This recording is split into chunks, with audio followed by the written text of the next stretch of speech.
اللهم إني أستغفرك لكل ذنب يدعو إلى الغي ويضل عن الرشد ويقل الوفر ويمحق الطالدة ويخمل الذكر ويقل العدد فصل يا رب وسلم وبارك على سيدنا محمد وعلى آل سيدنا محمد واغفره لي يا خير الغافرين۔ اے اللہ، اے ارحم الراحمین، میں معافی مانگتا ہوں اپنے ان تمام گناہوں سے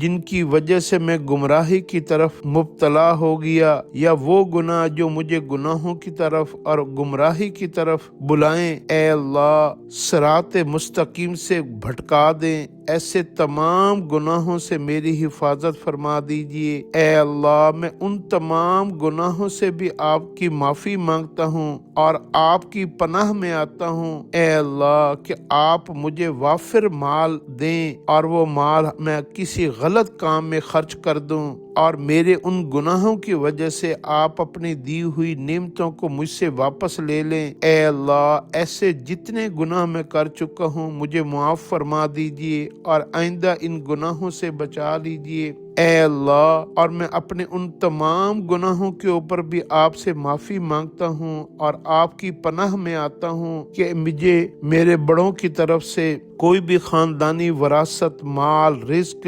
عزت اور نیک نامی ملے، اور میں اپنے گناہوں کی وجہ سے ان ساری نعمتوں کو نیست و نابود کر دوں اور نیک نامی کو ختم کر دوں، اپنے آباء و اجداد کی عزت کو مٹی میں ملا دوں اور اپنے آباء و اجداد کی دی ہوئی مال و دولت اور وراثت کو ضائع کر دوں حرام کاموں میں، اور اپنے عزیز و اقارب کی اور اپنے رشتوں کی اور اپنے آباء و اجداد کے رشتہ داروں کی خبر نہ لوں اور اپنی زندگی میں مگن ہو جاؤں۔ اے اللہ، ایسے میں جتنے بھی گناہ آج تک کر بیٹھا ہوں اسے معاف فرما دیجئے اور آئندہ ان تمام گناہوں سے میری حفاظت فرما دیجئے۔ اے اللہ، اور جتنی بھی آپ نے مجھے، میرے آباء و اجداد کو، عزیز و اقارب کو، میرے والدین کو جتنی بھی نیک نامیاں، عزتیں، برکتیں، خیریں، بھلائیاں، مال و دولت اور نعمتوں سے نوازا ہے، ان سب کی حفاظت کرنے کی توفیق عطا فرما دیجئے اور ان کے لیے ہمیں، ہماری اولادوں کو صدقہ جاریہ اور نیک نامی کا ذریعہ بنا دیجئے۔ اے اللہ، ہماری دعاؤں کو اپنی رحمت سے قبول فرما لیجئے۔